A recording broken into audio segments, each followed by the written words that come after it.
Hi, everyone. Hi, and welcome to our conversation tonight. I'm super excited to be here with one of my favorite humans in existence, and also one of my favorite humans who I just like to spend a lot of time with in general and share space with. So, I will go ahead and start by introducing myself. I'm Ruby Joy White. I will be the moderator for our conversation tonight, but really, Aisha doesn't need a moderator, but here. I use present she pronouns. And to describe myself, I like to say that I'm kind of like half sociologist, half creative, is how you can kind of see me. I do a lot of equity and racial equity work in general, whether that be consulting or on the day to day. I'm also pretty involved in the creative art scene here and consider myself to be a creative writer, curate all kinds of installations. I'm a part of different art shows and whatnot. So that's kind of the space that I'm in. And of course, I like to talk about wellness and to dig into wellness and what that means, especially as a person of color, a Black person, a queer person, and all of those things. But I'm super happy to be able to share this platform tonight with Aisha Edwards. I'm going to go ahead and read this really outstanding bio so that I don't mess it up so that the people can really know who's here with us tonight. So, T. Aisha Edwards, Z and she pronouns, is a fire-breathing light warrior, somatic liberationist, writer, healer, and the proud child of Jamaican immigrants. Z organizes Radical Rest, runs a private practice in downtown Vancouver, Washington, and speaks publicly on the intersection between somatics, body intimacy, and social justice. Their personal mission is to heal the internal legacy of slavery in 2 generations through radical anti-oppressive somatics. Z believes that all beings can find and embody the unbroken. Oh, yes. We're here for it. That's a fantastic bio. So that's Hi, everyone. So before we hop into, as I like to describe earlier, this postdoctoral thesis of an outline, this conversation that we're having, I would love to know from your perspective as a healer, as a somatic healer, how do you feel that the pandemic that we're all experiencing and navigating has been impacting our minds and our bodies? Mm-hmm. So I'm going to answer this question, and then I'm going to go get my Postmates. So you're going to have to awkwardly talk to the audience for a second. So I have this whole idea around, oh, they're knocking on the door. Hold on. So also I want to go ahead and mention, as we are having this conversation tonight, the chat box is hot and live. So if you all would like to put any questions in the chat box, send any kind of comments through, any yeses, any no's, any kind of anything, please, I do encourage you to be as engaged as possible. Hey! Okay, but wait, what did you order? Go curry. What else?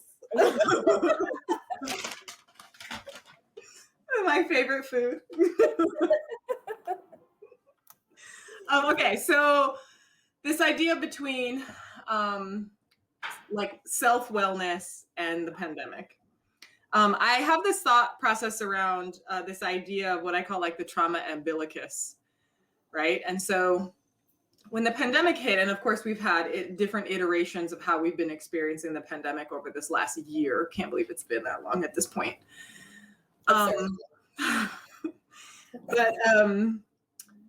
the first and most continuous experience, the theme of the pandemic, is a level of powerlessness and immobilization.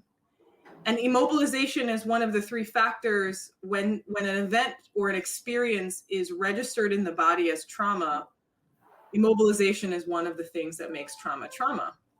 And so we have this collective experience that is immobilizing us, and thusly becomes this umbilicus link into our own experience with powerlessness, with immobilization.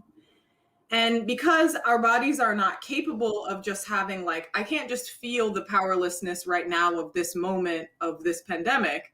I feel all of the powerlessness that I've ever felt forever throughout my entire system, right? Because our memories don't work like a slide that we pull up, our memories work like a recognition of a pattern. And so when the body recognizes this pattern, then we have a whole response process that shows up to that pattern. So anybody who has any form of trauma is waking up to this pandemic, the powerlessness of this pandemic, and then it stirs up all of our stuff. And some of us have more insight around our relationship with powerlessness and how we navigate that with efficacy or not. And some of us have no insight around that at all. And so as we've been watching the sort of like rates of suicide tick up and the like desperation for mental health and the like starvation for particularly like providers of color in various forms of care practice, a lot of it has to do with the idea of this like trauma umbilicus that we're all sort of linked into. Right. And so with that being said too, there's not really like a template or any kind of how to get through a pandemic if it's something that we've not experienced before. And so I kind of want to shift over into kind of like the meat of your talk tonight, which more so has to do with understanding how the body and mind intersect, and more so focusing on body boundaries and navigating through these times. Yeah. So somatic defense, that's kind of like the whole idea that I want to kind of share here, is like, how do we even understand how to defend boundaries, our body boundary? What is a boundary? All of these qualities that kind of come up and that are deeply connected to this trauma umbilicus. So if our experience of immobilization has been, for so many of us, related to episodes or experiences of interpersonal violence or some form of interpersonal boundary violation, and we have felt dissociated or immobilized in the context of that, it's like, having to live in that space or that way constantly. And if you don't know sort of how to kind of work your way out of it, it's easy to just get stuck there. And given that we have, for all of us, we have these various coping strategies, some of them healthy, some of them not healthy. And, we have less and less and less access to those things that help to keep us organized and regulated. So I think it's helpful in kind of talking about, this whole talk is called Somatic Defense, Body Boundary Practices for Radical Self-Care and Wellness. It's helpful to start, I have a whole thing that I will be reading off of. So it's helpful to start. Probably thick pages. With like, what is a body boundary in the first place? Because like, frankly, most people have no idea. And one of my favorite questions to ask people in groups, and I would love to hear people write in the comment section, what do you think a boundary is? Because 9 times out of 10, the answers that I get are like, what? And yet it's a word, especially for people who are psychologically savvy, it's a word that people say and use all the time. All the time. And the way that they often use it, the way that language can like make things really rigid, like they'll use it in these really rigid ways when like a body boundary is really anything but rigid. So I will read my definition of a body boundary, and I'll read it twice. A body boundary is a permeable energetic field around the body that supports distinguishing self and other. It supports self-protection and the development of intimate mammalian connections. I'll say that one more time. Yes, and can you define mammalian? I thought I was a thesaurus, but never mind. Right? Any of us who has a cat knows that they have a body boundary. They're like, not interested. Unless they're interested. I have a cat, his name is Peaches, and he very much has a very clear body boundary. He's not like one of those cats that likes to like get all up in your stuff. Like he likes to sit next to you and like, don't touch him. Because if you touch him, he will give you an offended face and he will walk away. So That is how you respect Peach's body boundary. Nobody here cares about my cat. Okay, I'm gonna keep talking. I'm gonna read this one more time. Body boundary is a permeable energetic field around the body that supports distinguishing between self and other, supports self-protection, and the development of intimate mammalian connections. So what I'm really interested in this whole definition is permeable and energetic. Like our body boundary, you know, you want to call it your aura, like, you know, whatever. It's really the electromagnetic field that surrounds you. And in addition to that, then there are all of these sensory pieces that are part of that body boundary that are in your fascia. You know, your fascia has something like 3 million sense receptors. And the information that it's giving to your brain at all times is pretty profound. So it's the way that we are organizing ourselves in space, in every direction, in relationship with gravity and all of the other objects around us, including static objects that are unmoving in any given moment. It's how I can sort of sit here, you know, facing the screen and all the lights coming down on me and blah, blah, blah, and have a sense of the room behind me. Right. Right? So the way that our body boundary develops is not a mystery, you know, like it's not like woo, woo, woo coming out of the ethers. Like our body boundary develops through an evolutionary pathway in our early years. So a lot of the time, you know, people talk about children as being resilient, and they are, but they also aren't.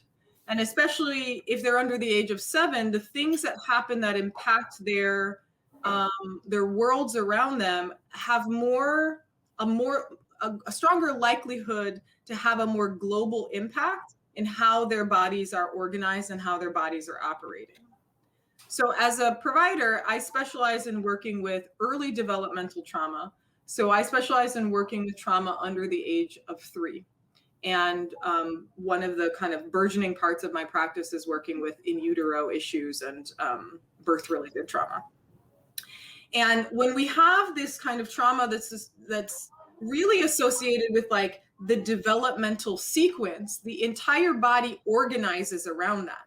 Because during that period of time of in utero to around age 3, we're going through these sensory motor developmental patterns where one layer or one level, one reflex builds on top of the next, builds on top of the next, builds on top of the next. And so if we miss one, you know, for any of you who have raised children and, you know, when you think about your little ones, they have like a sort of sequence of like, you know, learning how to like lift their head up and learning how to, get up on hands and knees and learning how to like hold up on a wall, learning how to sit up. All of those things come in a sequence. And if you miss one level of the sequence, if you skip a level of the sequence, if the body is not quite getting a level of the sequence, like for example, if you have a baby that crawls, but they sort of drag one leg, they have like a scoot drag, that can potentially be a missing of a sequence. These pieces then have later implications in the global organization of that person's motor development, of that person's neuromuscular connections, of that person's attentional capacity, of that person's organization of themselves in space. So, you know, it's the development of the body boundary, to kind of summarize, the development of the body boundary really happens in that first 3 years of life, and then it cultivates throughout childhood. But those first 3 years are really critical in the sensory motor patterns and the sensory motor development. Can I ask a quick question? Yeah, please. Or if you could clarify. I probably need to get some water in a second. You probably need to get to your meal as well. Open up that Postmates, okay? Please do. We're talking about self-care, so care of thyself. I'm wondering if you could actually give a more nuanced definition, or rather a leading of what trauma actually is. Because I mean, kind of like boundary, I feel like trauma is used a lot, and I don't know if folks actually understand like how it's organized. Mm-hmm. And I think that you would probably give a really thorough perspective. Yeah. I think one of the things that I really like about trauma is it's a very permeable word. I think that people get a little like, especially people who've had like really extreme forms of trauma, will sometimes feel like people who are describing things that are like kind of categorically less extreme as trauma, they'll get offended by that.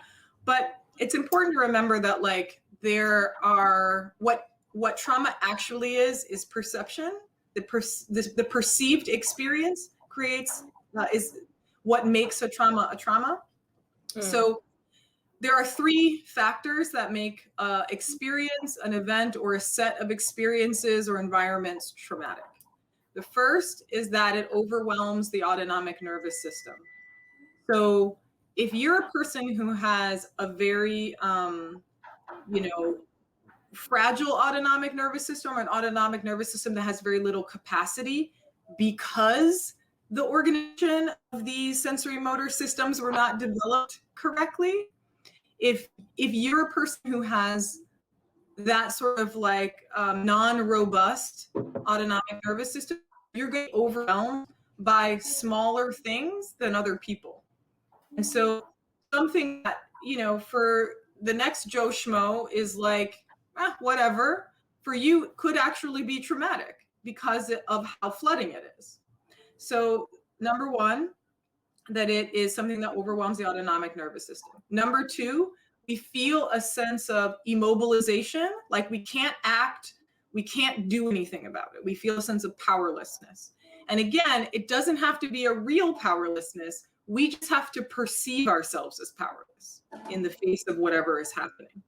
And so this is really important when you're thinking about developmental trauma, which I'll distinguish between that and other forms of trauma in a second. That's really important to think about, because this early period of time where you're 0 to 3 or 0 to 7, like you don't really have much say in what's going on around you. So those early experiences that globalize the sense of powerlessness then become a sort of operating system that your nervous system is organized around throughout your life. So your tendency, again, to see yourself as being immobilized in situations, or experience yourself as immobilized in situations, is more likely, even if everyone else around you can see that you're not powerless. So that's 1 and 2. 3, you don't feel like you have access to socio-emotional support. So I come back to this idea of mammalian, because mammals, which humans are obviously, mammals organize ourselves in safety in relationship. It's how we understand relationships. So belonging is this currency that keeps us safe together. And because mammals tend to, survive together in groups, we have evolved the whole system for how we do that and how we help our species survive, right? Right. And so if we don't have what we perceive as a socio-emotional support to help us hold the energy, or the way I like to think about it is somebody else's nervous system to join your nervous system, so that the two nervous systems combine, and then like Captain Planet, you are more powerful together. But that's basically what I'm talking about. That when these two nervous systems combine, there's more capacity to be able to like hold the intensity of whatever that experience was. It's really fair. Right. So I'm gonna let you grab your water, but I'm gonna be asking a question while you do that, or whatever it is that you need to do. Can you hear me still? I sort of. Okay, I'll wait 1 second. And also, like I said before, I see that there are a couple of comments, mostly of like excitement with being here. So shout out to Miko. Thanks for being here tonight. Super happy to have you in the space. I'm excited to be here too. If there's some other folks who would like to go ahead and start talking about the things that are coming up for you, or how this is landing for you, I really do implore you to do that. But the question that I have really quick, and I know that you're going to be digging a bit deeper into our conversation, is the last part about trauma that you mentioned, more so talking about how humans essentially are social beings and how we find safety in relationships and whatnot. I feel that this piece is what's missing because of how we're having to navigate the pandemic, having to be physically distant from the people who we find safety in. And so I am wondering then, do you feel that we are all experiencing trauma because of that? No, I don't. I think that some people have figured out how to do that in ways that are effective. Like, you know, for as much as this like Zoom doom life is like challenging, it also still offers us some capacity of connection. Think about when I first started to do like telehealth stuff right in the beginning of the pandemic. You know, I'm still able to have my entire empath response pattern where I can feel my patient's feelings in my body through the screen. So it's not impossible. You know, I think there's also these other kind of creative ways to go about making connection that feel real, whether using digital technologies or spending time in the outdoors. And furthermore, I think that we as humans really struggle with the fact that like we don't only have to connect with humans, like connecting with our non-human world is equally nourishing in a different way to our nervous systems. So finding a multiplicity of ways to go about that form of connection is really important. But if we're really rigidly focused on only connecting in one way, you know, like I go to the bar with my friends and that's the thing that I do, right? Or like I go dancing and that's the thing that I do, or like I go out of town, you know, on all of these trips and like that's the thing that I do.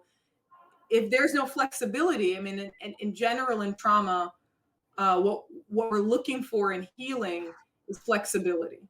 So if there's no flexibility, something else is usually going on that's like interrupting people's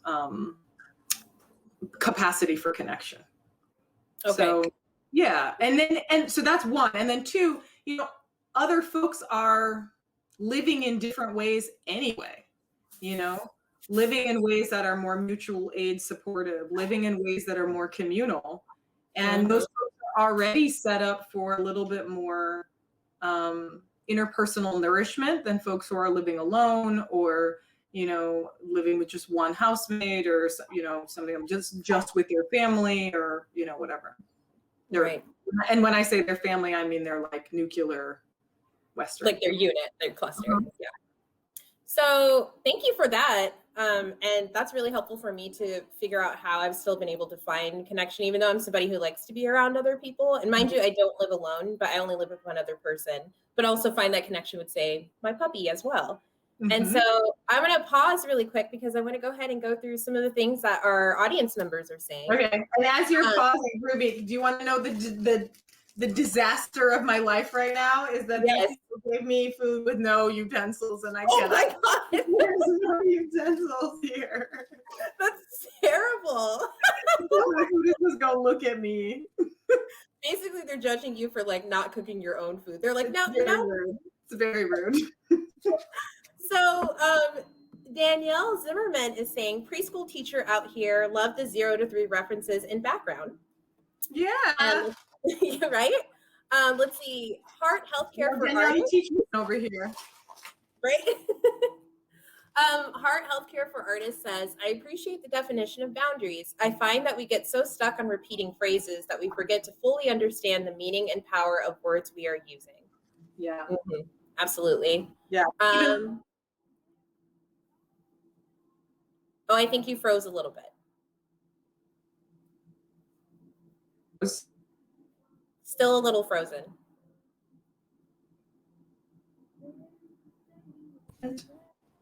Are you there? I can hear you. Your face is still frozen. Okay, you're coming back now. Okay, good.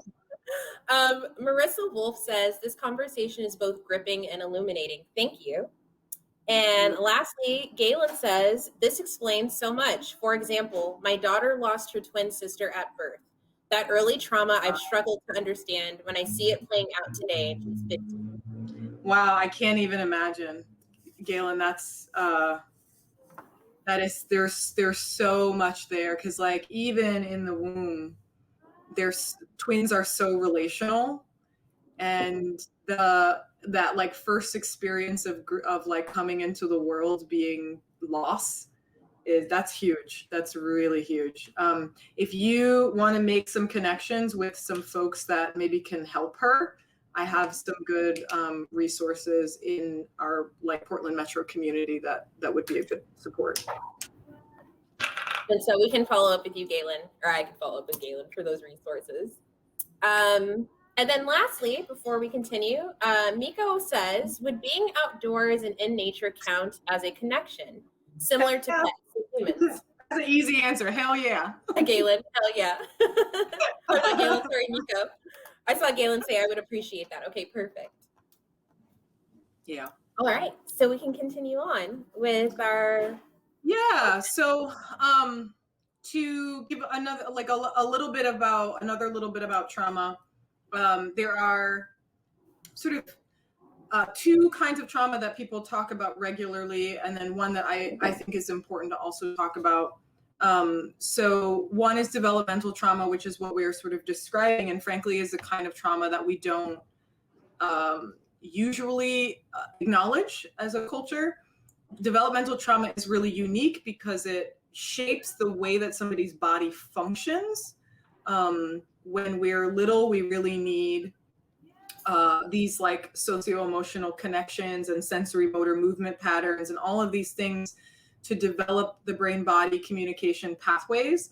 And when we don't, and essentially the fascial postural tone that gives us the sense of like, I can move through the world with grace and ease and confidence and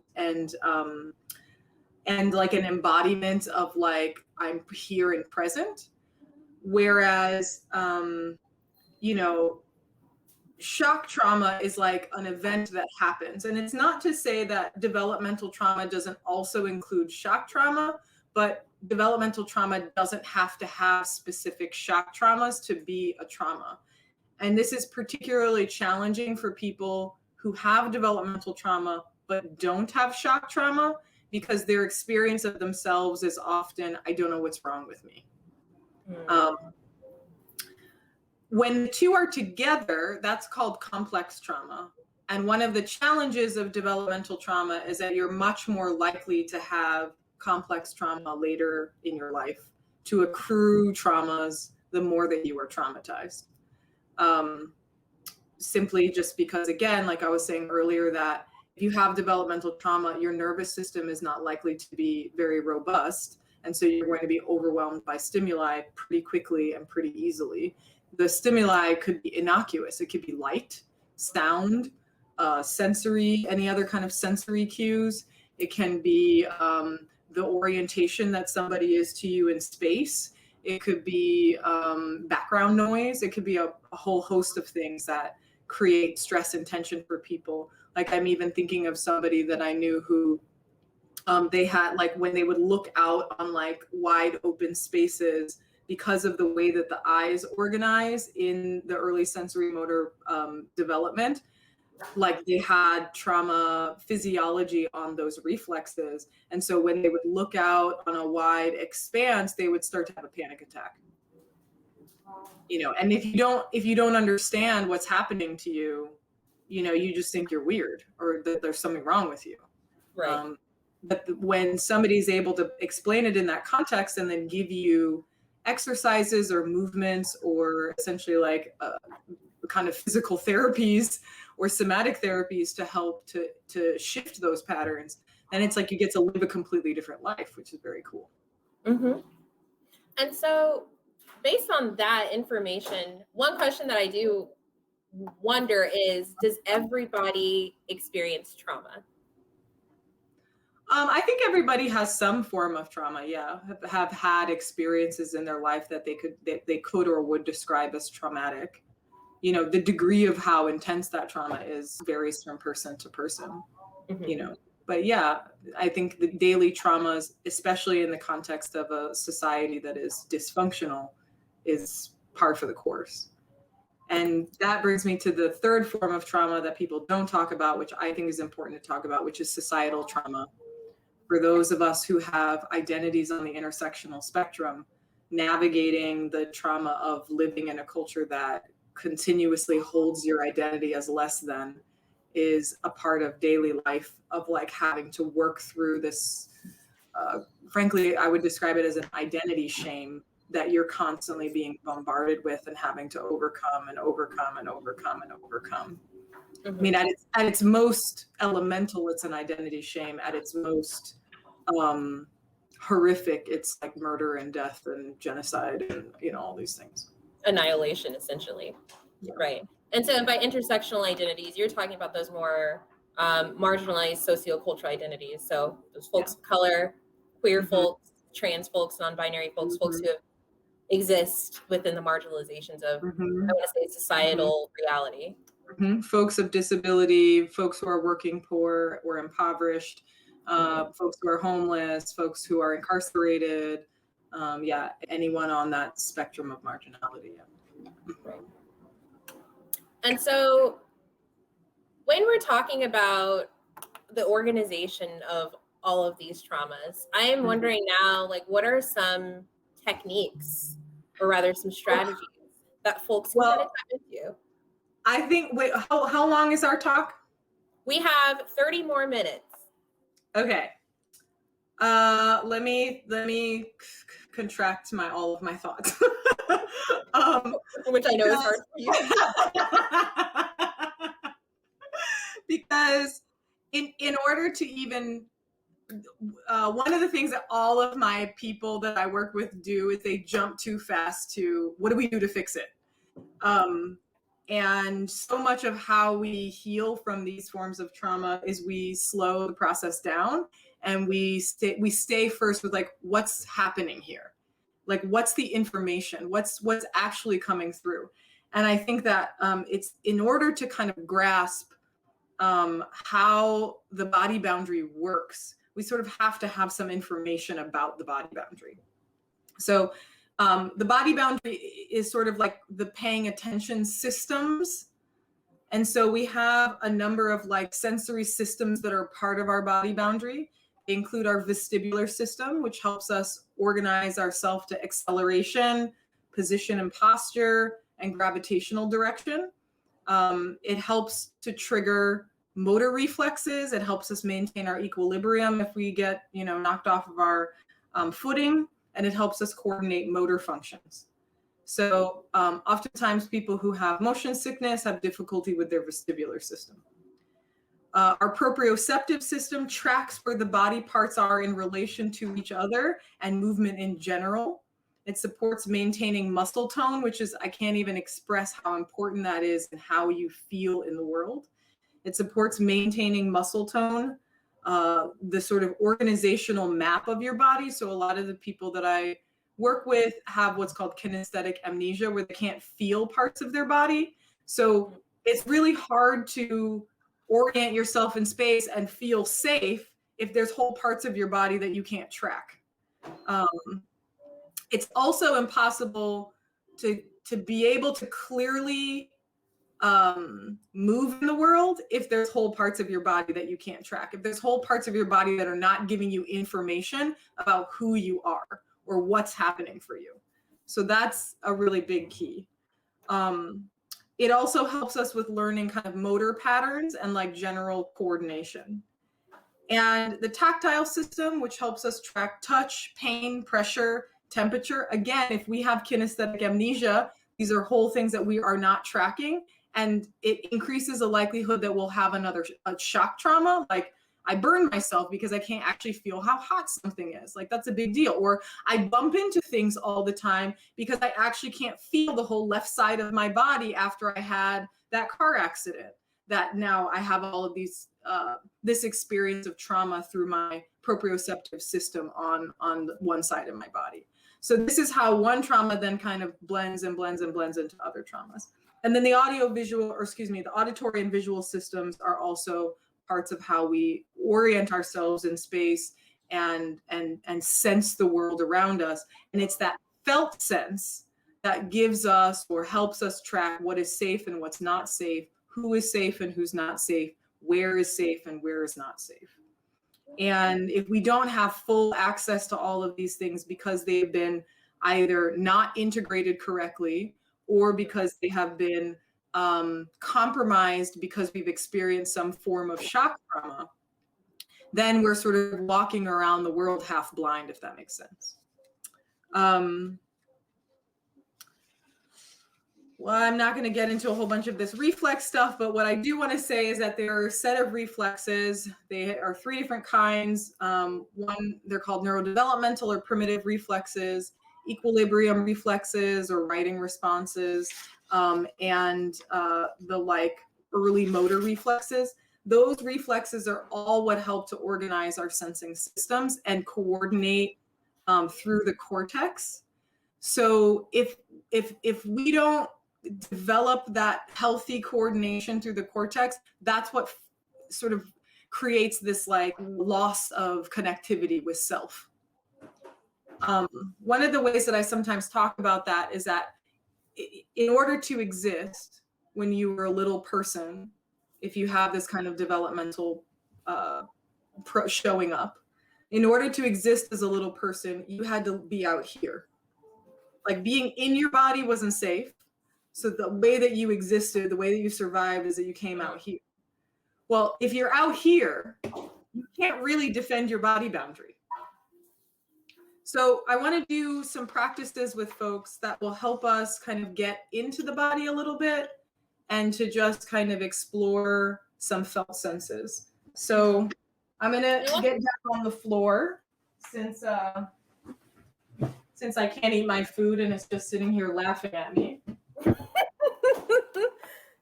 You gotta be more on top of things. And also we were fine with pushing time out like another like 15 or so minutes. So please don't feel rushed. And is this an activity that you're inviting? Yes, so I'd like everybody to participate if they can, if they feel comfortable. You're always welcome to just observe.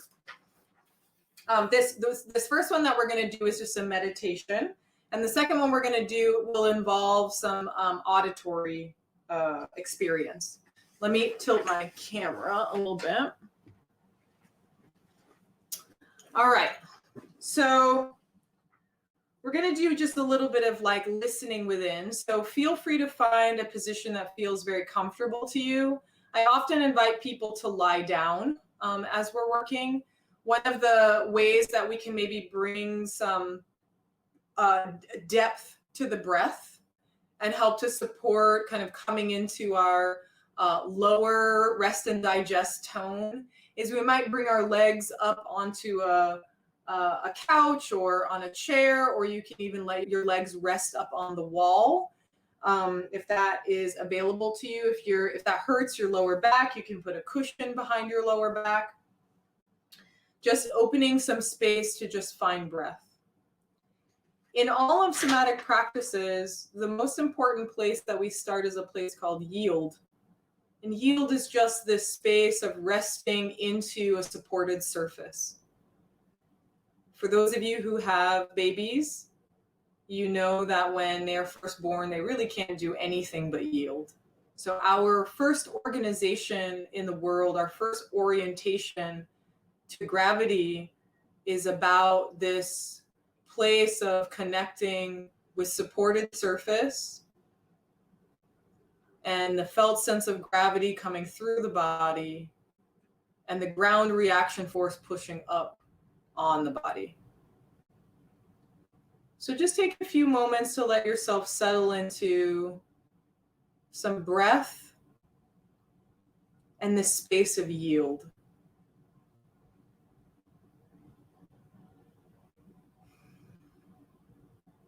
Lightly experiencing the breath at the nostril. Feeling the support of the back body against the ground. Or if you're sitting, your whole lower body supported by the floor.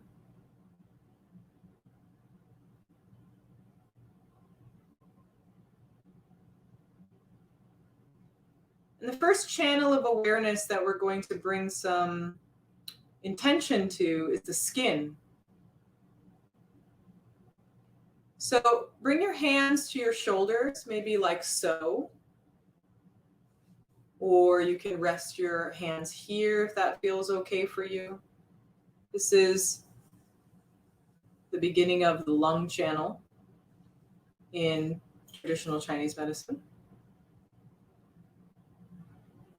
And so just bringing some hands to the skin and letting your awareness rest between your hands and your skin.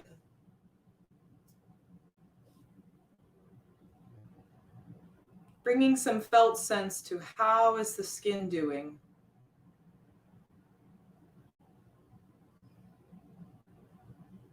Does it feel dry or brittle? Juicy and moisturized? Weary? Lax? Tight? Leathery? Just take a moment with noticing the quality of your skin. Can I even feel my skin?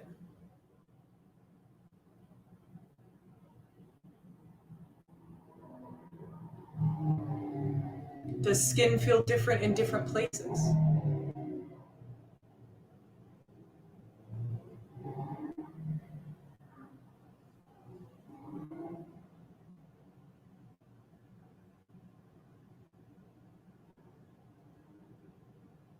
We're going to gently move hands now.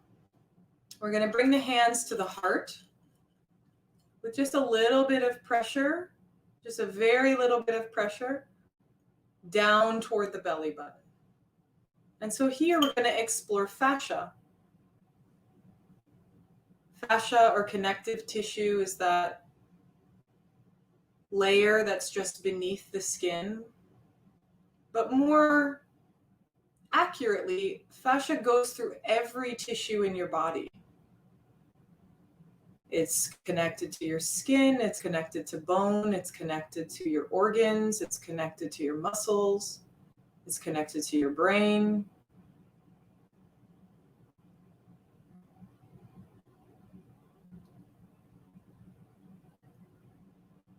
In some circles, consciousness is considered the emergence of the fascia.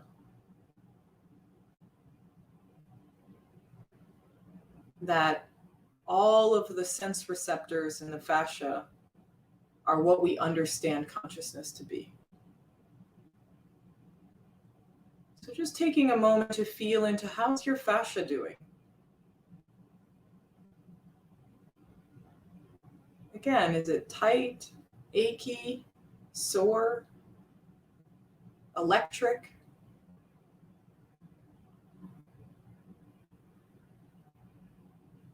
Emotional?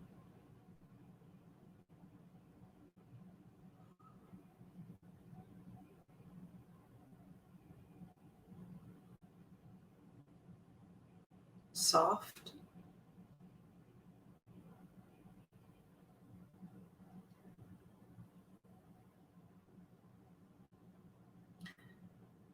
And gently bringing hands now a little lower to the sort of front of the hip flank.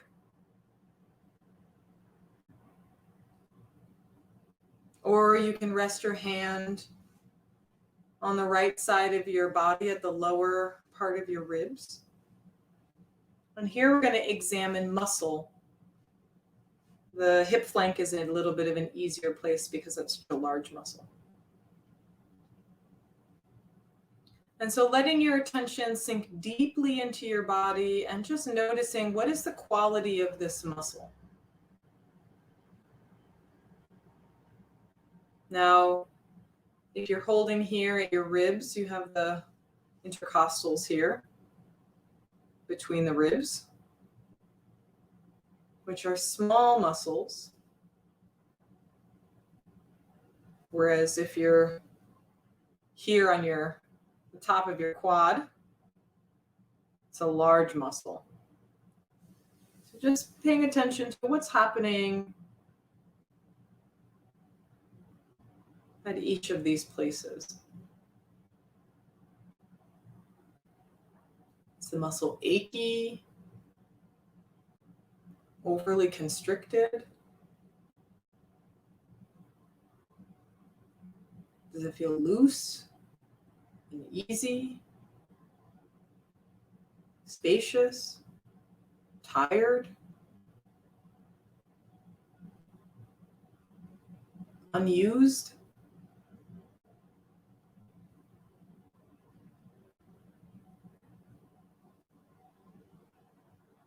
And now bringing hands to the back body. So as you can see in the picture here, I have my arm behind my back at the base of my rib cage.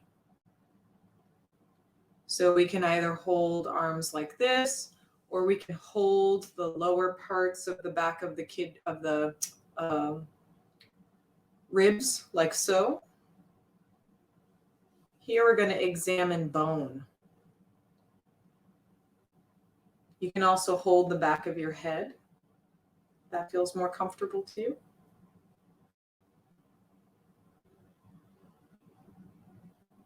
So taking a moment here to imagine the bone, whether we're exploring the rib or ribs,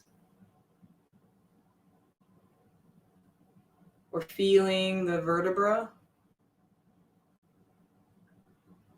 the whole skull. Just letting yourself notice the quality of bone. Again, can you even find it? Is it spongy or strong or brittle?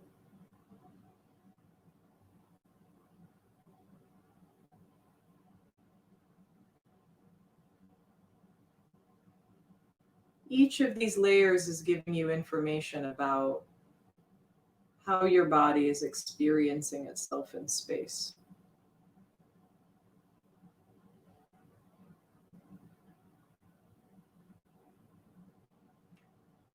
We'll take our last few moments here of this visualization and self-experiencing to come back to the layer that you enjoyed the most.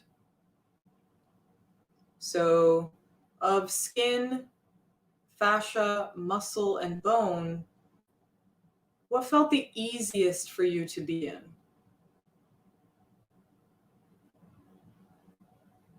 And let your attention just rest there for a few more moments as you breathe. Feeling into some curiosity around what about feels so easy or so good or so pleasurable. What's the quality of that pleasure?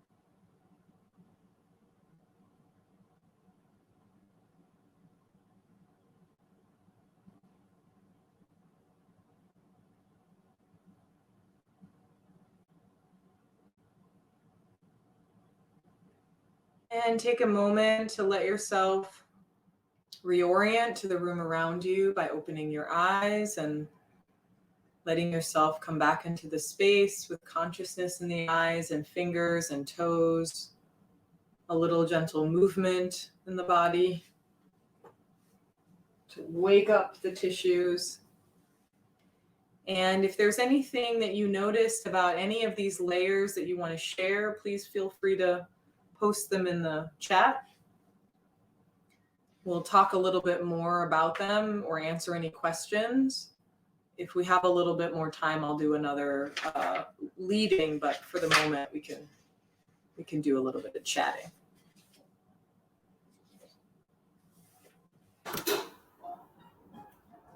So we'll give you all about a minute or two if there's somebody who would like to share anything, share how that landed for them, or just comment on anything specific. And I'm going to try to eat my food with a papadum. You just need to keep a set of celery. So take a second to let yourselves come back.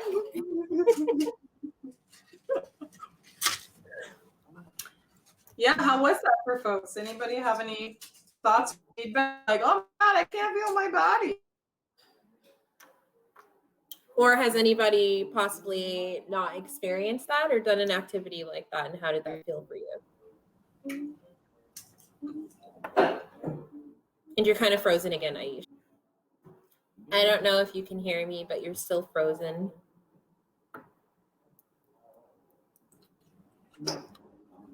Okay, you're back.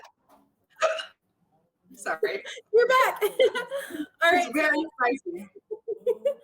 Miko says, I felt very present for the first time in a long time. Thank you. You're welcome, Miko. Miko, who's also Jamaican. What? Yeah. That's amazing. Does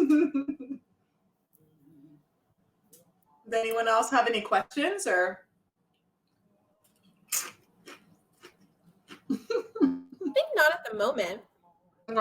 Hopefully it's just like sitting with you all, but as we move toward the end, we'll give some more space for you all to comment. That food looks fire. I'm not even gonna lie. It's way good. I've been sitting over here just looking at it like, how do I get this in my mouth? I don't know what to do. So why don't we do another little exercise? This one might have a little activation to it. So please, use good judgment.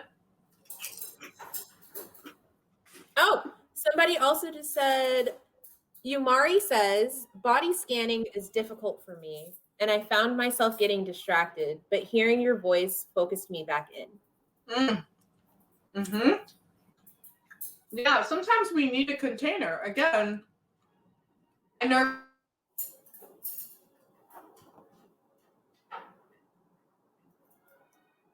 Oh, you're frozen again. The internet is really just trying to make sure that we are not being great tonight. I know. I wonder if it could be helpful. Yeah, Oh, you're back. Can you hear me? Yeah, I can hear and see you now. Okay. So the thing I was going to say is that, when our nervous systems join together, we have more capacity. And so even though you are wherever you are, I'll just safari, even though you are wherever you are, like my nervous system joining with yours helps it be easier for you to get deeper into your own system. So if you find that like going inward is a challenge, which is often the case for people who have trauma, you might, if you want to cultivate mindfulness, you might try to do mindfulness in spaces with other people.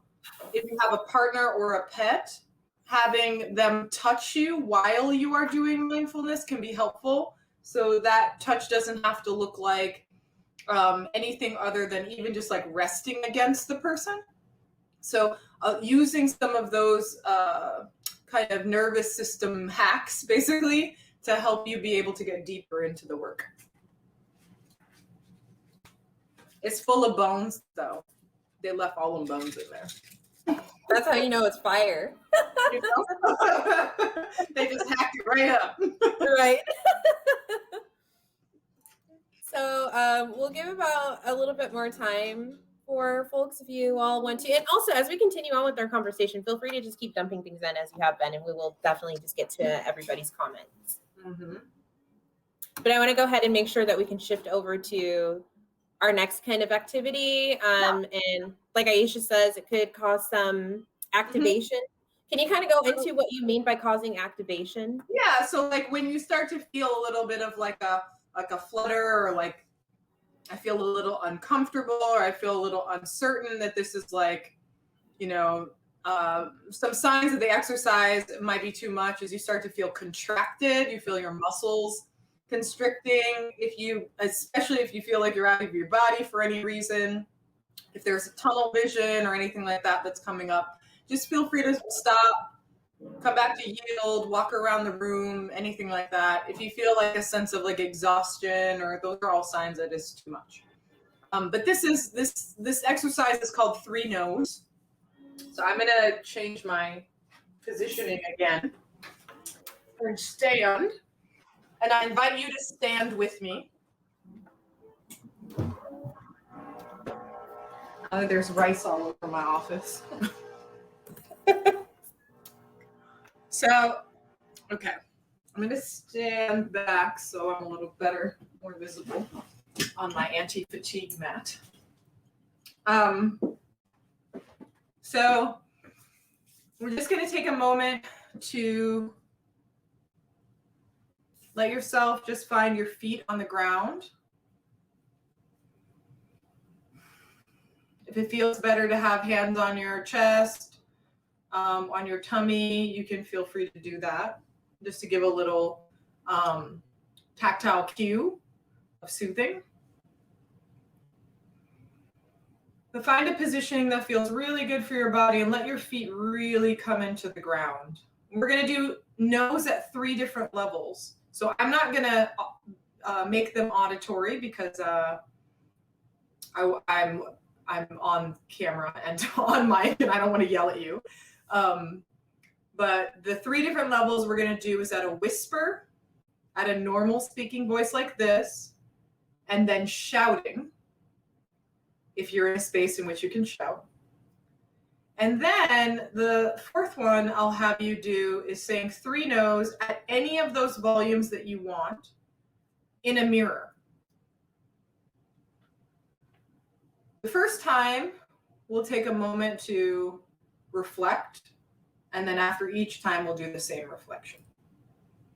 So get your footing again, come back to resonance in your body, feel yourself on the ground, let your feet fully rest into the ground, knees in relation to your ankles, your hips in relation to your knees, your belly button in relation to your hips, your diaphragm in relation to your belly button, your shoulders in relation to your diaphragm, your neck in relation to your shoulders, your head and crown in relation to all the rest. And we'll take a moment first to just whisper no 3 times. No, no, no. And then feeling into the body, just noticing how that lands in the body to hear your own voice and the quality of that word no. Coming back again through your channels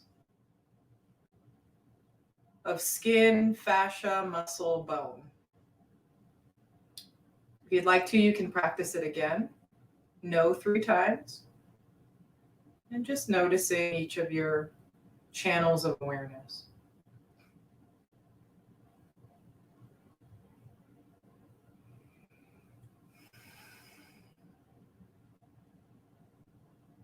And then again, now at a speaking voice, finding your feet on the ground, and then again 3 times, and again noticing through the channels of awareness. No, no, no. And now feeling through again, how does your body experience your no? Which is the most rudimentary form of boundary.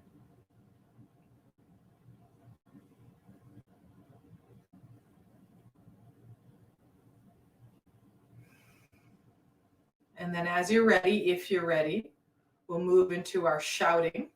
It doesn't have to be a big shout, but just a shouting. I'm not going to shout because of the microphone. Again, finding your footing and with some volume behind it. No, no, no. And then letting yourself again come through the channels of awareness: skin, fascia, muscle, bone.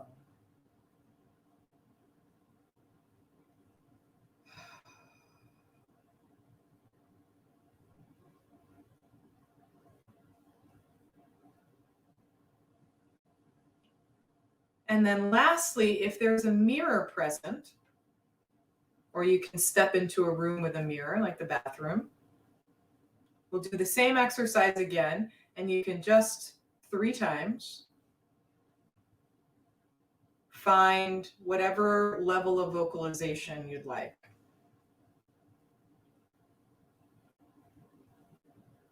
Find your footing. And when you're ready, again, no, no, no. And let yourself feel through how you experience that in your body. That's skin, fascia, muscle, bone. And then take a moment to just shake it all out.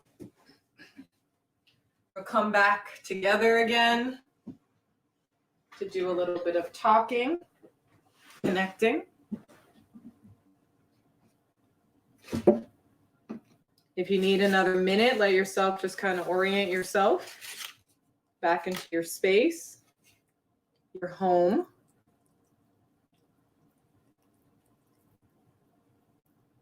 I'm just over here eating with my fingers.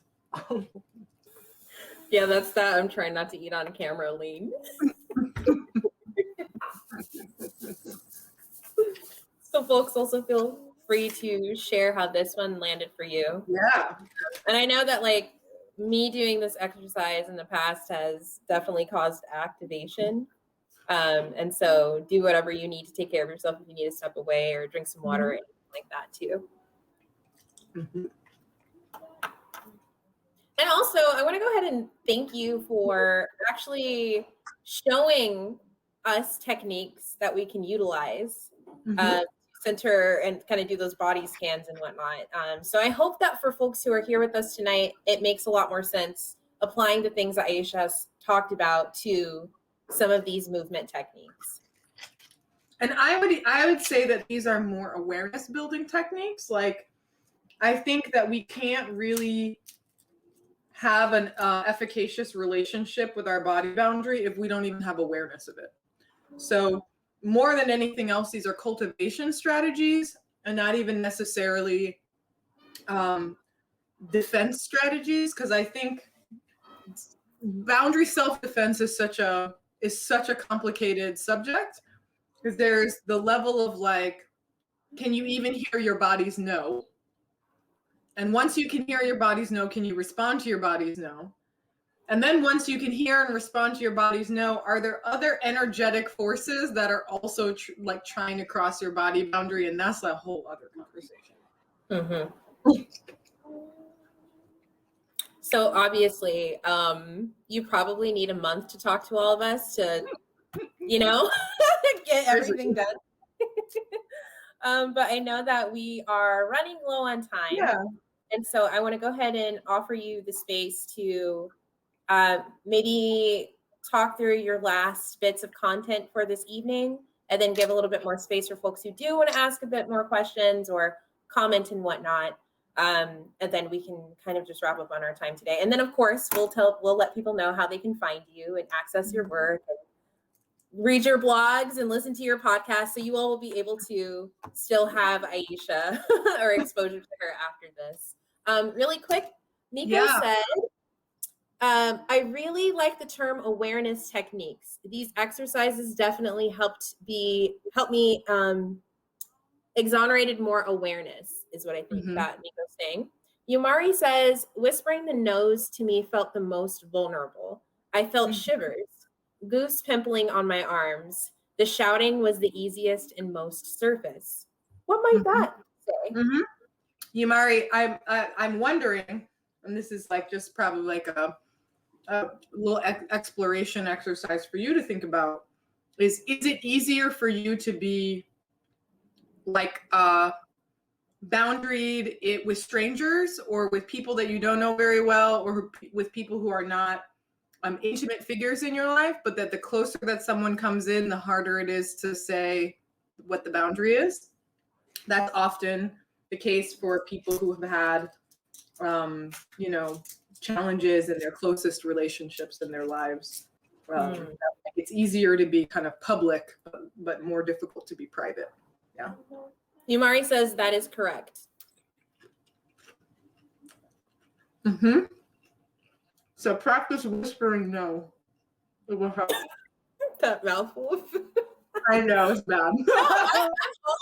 I'm all about eating food in meeting spaces. We definitely need to prioritize that more. It's not unprofessional because obviously we're still leading with really great stuff. Tara says, oof, that's real. In response to what he said. And so like that intimacy that you have, like I have this belief that there's a progression to healing and somatic liberation from externalized oppressions. And that progression really is this kind of idea of like body intimacy, body trust, and then body sovereignty. And body intimacy starts with these like cultivation practices of awareness, of being able to actually feel into what's happening truly in your body.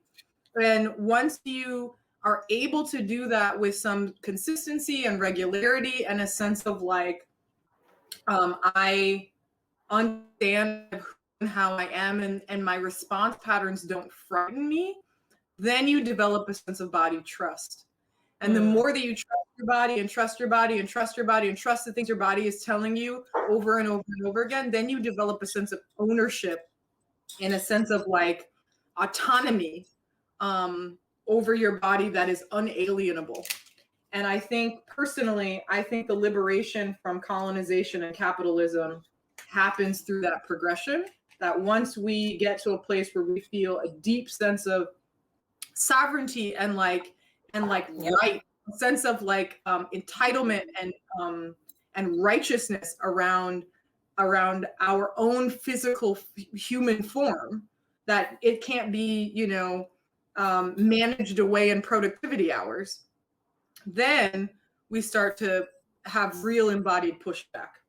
Do you feel also that is something that is starting to take place as the pandemic continues to ravage on, that people are starting to seek out those more alternate ways of being, and also really kind of seeing the fractures within the structures that we've been operating in more glaringly? Oh yeah. When it's like during the wildfires, and we're like having to pretend like everything is normal when like literally the world is burning down around us. It's like, no, something's wrong here. Something is wrong here.